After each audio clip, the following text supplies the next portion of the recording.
Hello and welcome to the Your Financial Planning Maestro podcast. This podcast is aimed at financial advice professionals all around the world, but particularly in the UK, where we follow the journey of many hundreds of individual paraplanners, investment managers and financial advisors in becoming financial planning professionals and gaining their international certified financial planner license. We will be talking to a number of individuals about their journey to become CFP professionals and touching on other aspects of the profession along the way. I hope that you enjoy our podcast.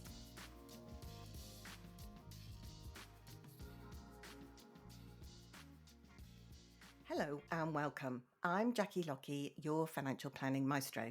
And in today's podcast, we are talking to somebody who has recently become a certified financial planner. And we're talking about her journey along the way.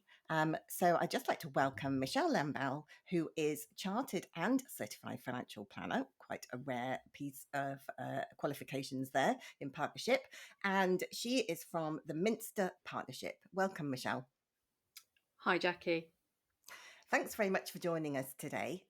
It's great to have you with us to share your journey to become a certified financial planner, because you're already chartered and then you've embarked on this journey to become a CFP professional as well.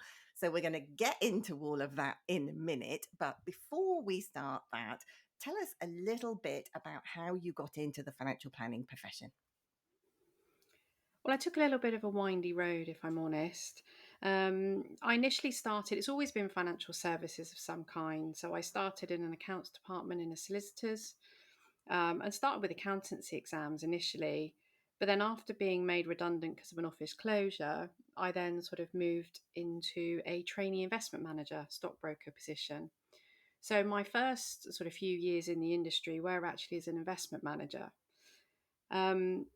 Then, after having my children, I actually took 10 years out of the industry and never thought I would return. But as Wow. the children got older, I took on a part time role as a loans manager in a credit union, and that sparked my interest back into financial planning. So I came back and did 14 exams in 18 months and Wow. got myself redone. Gosh, that's quite a journey then, to kind of come along, go away for such a big stretch of time, and then come back to it again. And so, what was it that kind of? I guess you're have a natural aptitude for numbers, but were there particular aspects of coming to financial planning that attracted you, perhaps other than going back to accountancy or kind of one of the other occupations? So I think the financial planning side interested me. The part-time role I took on as a loans manager really sort of let me understand that actually everybody should be, accessible to financial advice. And Mm, working as an investment manager for a number of years, yes, it's nice. You're dealing with, primarily wealthy clients. And it's a nice side of the industry, but actually I then began to feel that the financial planning side, I could make much more of a difference to yeah. somebody's life, depending on no matter where they were on the wealth scale. Yeah, fantastic. And so you did all these exams and, you went straight through to chartered, obviously in a very short space of time. But then why did you decide and how did you come across the certified financial planner and why did you decide to do it now? I've been a member of the CISI for a number of years because I've got the sort of investment management diploma. So I've always kept that membership going, and I had that along my sort of PFS CII membership. And I kept seeing it, and it kept coming up, and it's one of those things that it just sort of piques my interest. And I've always been someone to challenge myself. Timing's not always my best point, but I continue to do that. And so I thought I'd just give it a go. It seemed the logical next step, and I thought I'd be quiet while I was doing it work-wise, but that didn't work either.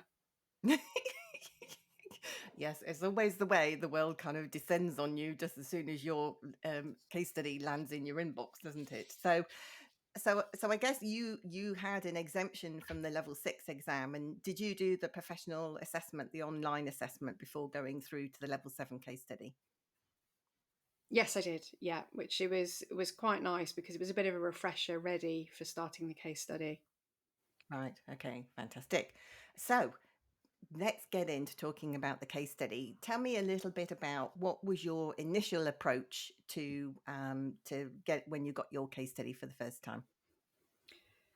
I think reading and rereading and rereading the case study, because there's so many bits that you don't see when you first read it.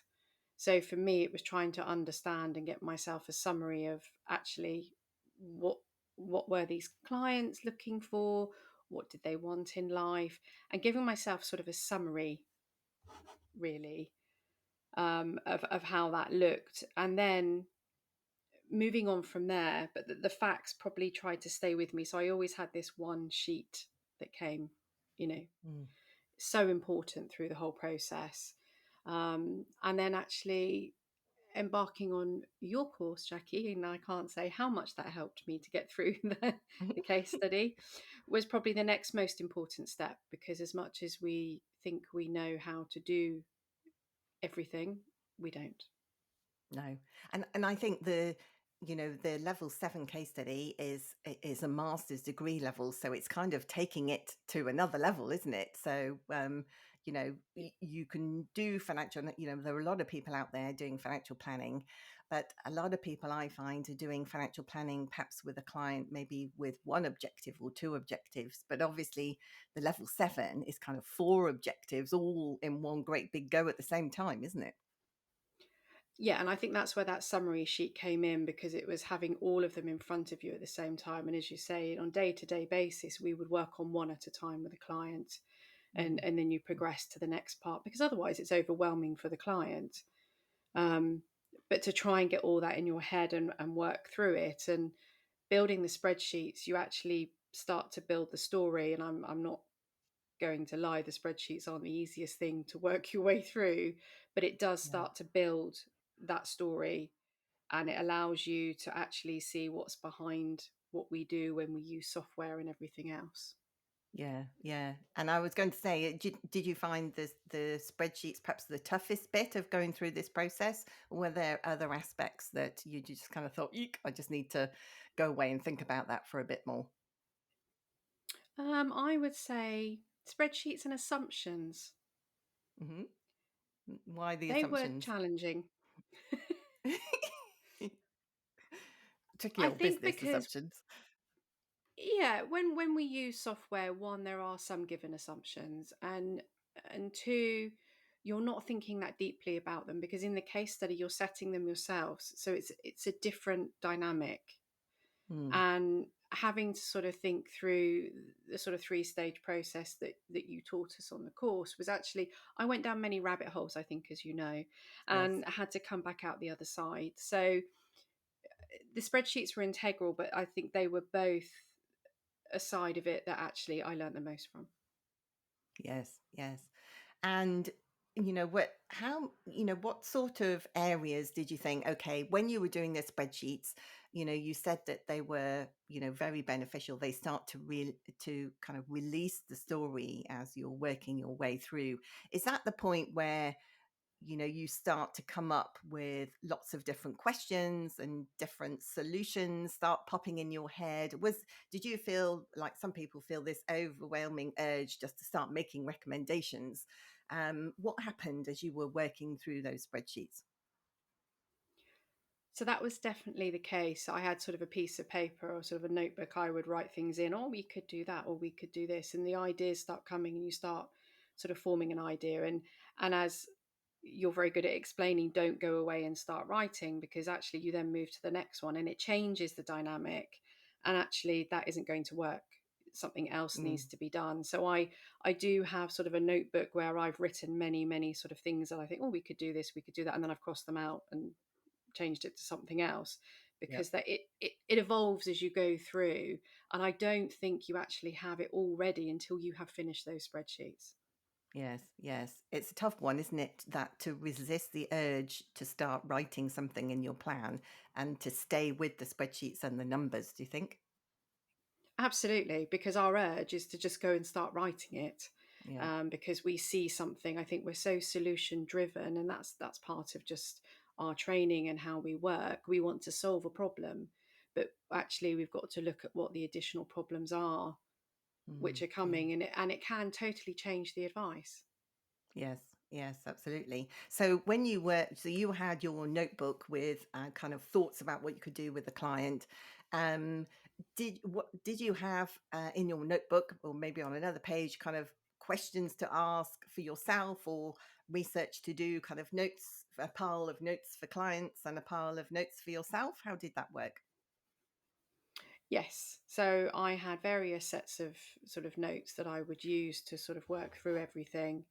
Um, and as I say, I went down many rabbit holes, and I think sometimes as a profession, we can overthink things. And I think I did do that on many occasions, and I had to step away and come back and look at it with fresh eyes to think, Mm, actually, okay, you can do this. And I think that's where it can become quite difficult, in that you want to go down this path, but actually what you're reading and what you're doing is telling you a different path.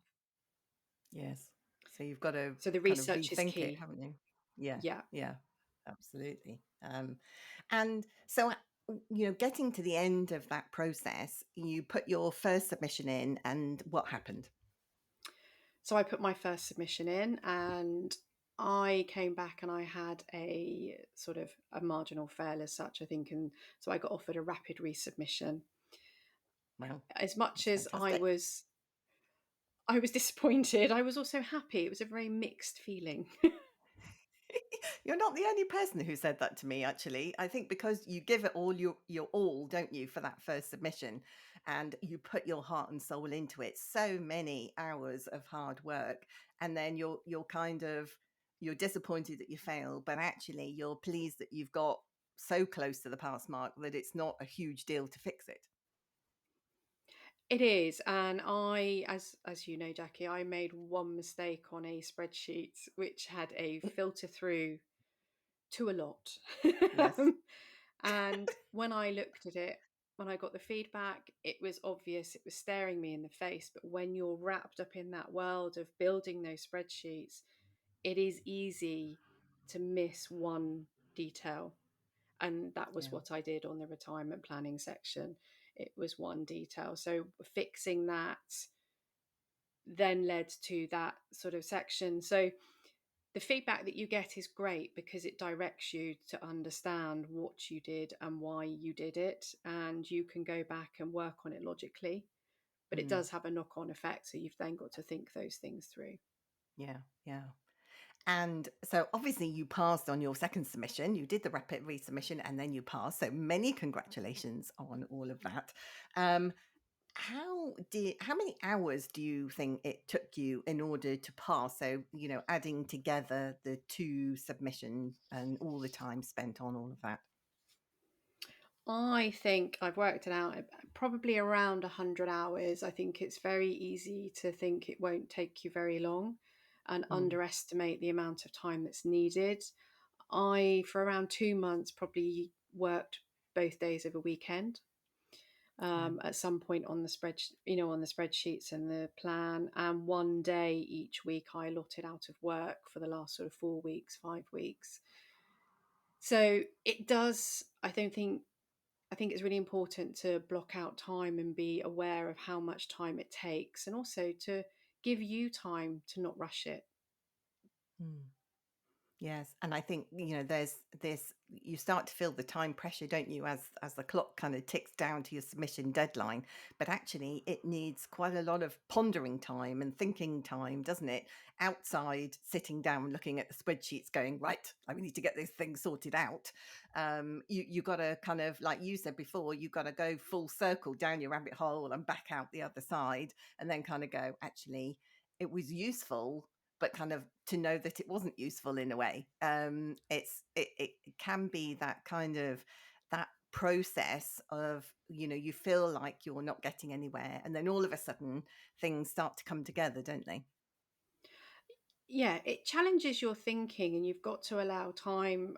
I think it's essential to allow time at the end to read what you've written and give some space between writing it and reading it again. And as much as I would try and do that when I'm writing reports for clients, this is such a comprehensive financial plan that you need Mm. to step away for it and come back, because actually where I was time pressured before the end of the sort of the first submission, you could tell by the feedback I had got that actually if I'd probably had another week, I could have stepped away and seen those things and it would have become more obvious. So I don't think anyone can underestimate that, the power of being able to walk away and come back and see something and challenging your own thinking all the time, because I don't think any of us ever know everything, and actually we can go away and go, well, why did I write that? Have a look at it, challenge it, change it. It Mm. gives you that space. Yeah. And so then, since going through that process, has it changed your approach, your either your thought process or any business processes at work since going through all of this? Because obviously it's been quite a journey, and the level 7 challenges everybody in some shape or form, and has it changed you as a person and you as a financial planner? I would say absolutely to both. Um, Me as a person, it's very much allowed me to step back and think about the work I do and why I do it, because actually it gives you a really good overview of the perfect idea for a client, of solving all of those issues at once and the client fully engaging with everything you do. And on a work basis, I really think a lot more about the assumptions. So it's definitely taught me that. For Yay! any, absolutely, that is now set in stone in my head. That any software that I use, I go and have a look. What are the assumptions? Why are they set like that? And actually, changing those assumptions can drastically change a financial plan. So working with a client and actually being able to explain those things. And I've even used elements of the spreadsheets in my own work rather than going to the software.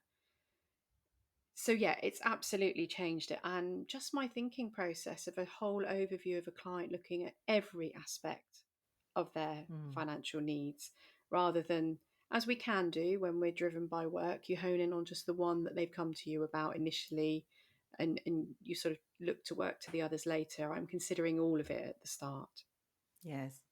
Do you think that the process has enabled you to ask more questions, more pertinent questions of, maybe those other objectives about, what might be more of a priority for a client, a little bit earlier in the process than perhaps you would have done before going through to become a certified financial planner? Yes, definitely. Because I think we can focus on that first thing, and then if they're, by asking their order of objective, it can actually drastically change what you do with that first piece of advice. So my Mm. conversations have definitely changed, and I think they flow easier because I'm more confident in what I'm thinking about and what I'm asking. Yes, yes, it's fascinating stuff, isn't it? Lots of people who've gone through this process, me included, actually, when I was advising, have said that it enables them to kind of see a little bit further down the track about, some of the potential pitfalls that might be charging towards a client, but a fairly long way into the future. So it enables them to have that conversation a little bit earlier than they otherwise would have done. Do you think you would agree with that? Yes, I would agree with that. And actually, when you have those conversations with a client, they will then agree with you. It's just that it's not at their point, it's not in their mind at that point in time, but actually it is important to them. And particularly at the fact finding stage with a client, I will ask far more questions, and I will explain that I will ask many, many questions, some of them that they may feel are not relevant now, but actually opens up the conversation to be much wider and actually gives them more faith in you, I think, because they think actually you are looking ahead, you are thinking about all of those things and not just what my pension is doing today. Yeah, it's fascinating stuff, isn't it? How it going through what's, largely a spreadsheet or feels like a spreadsheet process at the time, then opens up that conversation so much more. Yes, and the implications of recommendations on one, as I said, when you go through, you do sort of, you maybe retirement, and you have these recommendations, but actually that has a knock-on effect then to your protection and your estate planning. And I think before this, whilst it was there in my head, it was never that right in front of me. Actually, they all completely interact with each other. Yes, yes. And it's interesting, isn't it, how we come across in the profession so many advisors who don't really think much about protection needs for clients. And maybe that's because, a lot of financial planning firms are dealing with slightly more wealthy clients. But actually, even with the wealthier clients, it's still an important aspect to prove whether they might need something, depending on, still that process of asking those questions. What happens? What do you want to happen if you passed away, and your spouse continued to live, or if you became ill for a long period of time? Even if they don't need any insurances, it's still, or any products, it's still an important conversation to have, isn't it? Yes, because I think the protection and the spreadsheets and the process of the case study shows this underpins everything else. If you're building a financial plan that they're going to contribute for this long and they're going to earn this much for this long, and you don't have that protection in place, then actually all of your dominoes have fallen down effectively. And those spreadsheets, I think, were the best way I've ever seen that demonstrated. And it's quite interesting for us, I think, as planners to be able to do that, because it actually pinpoints exactly what is needed. And sometimes I Yeah, think as planners, we struggle with that, pinpointing yeah, exactly what protection is needed. yeah. It's interesting, isn't it? So we are nearly at the end of our interview today, Michelle, and I just wondered if you could give us some tips that you could share with people who are about to start their journey to become a certified financial planner today. I think, firstly, I think it's imperative to have the assistance of a trainer. As I say, Jackie, you were integral to me passing that exam. And I think it helps with the guidance, with the focus, how to move forward, and to challenge your thinking. Because I know there were times I asked you questions and you'd ask me back questions. And it challenges your thinking and it makes you think, so that would definitely be my first sort of tip. Don't It's quite easy to try and think you can go it alone, but actually it would be much harder that way. I think, secondly, be committed, set aside and block out time. It's not something I think is easy to do in the evenings when you've had a full day at work, and or leaving it towards the end of towards the submission time. I think it needs to be spread out and you block out time. And that's what I did. I blocked it out of my diary. So actually I couldn't have meetings those days. I couldn't do other things those days because I had committed to spending the day putting my head fully in the case study. Because if you mix it with client work, as we know with working with clients, they all become one big client. Mm, And finally, as we just said, it is allowing time at the end to write your report, walk away from it, go and have a bit of a breather and go back and read it again and again as much as you can. It is hard at the end because you are so time challenged at the end, but just having that space, I think, could have made the difference between me passing and not passing the first time. mm, yeah, yeah. Excellent tips there. Thank you so much for joining me, Michelle. It's been a pleasure to talk to you, and congratulations again on becoming a certified financial planner. Thank you very much, and thank you for inviting me on, Jackie. It's really interesting, isn't it, to listen to different people who have different experiences of gaining their certified financial planner certification, or maybe developing the financial planning profession at large. If you know anybody who you think might be interested in listening to any of these podcasts, then please do pass on our details. That's it from me. I hope you've enjoyed today's episode. See you again soon. Bye for now.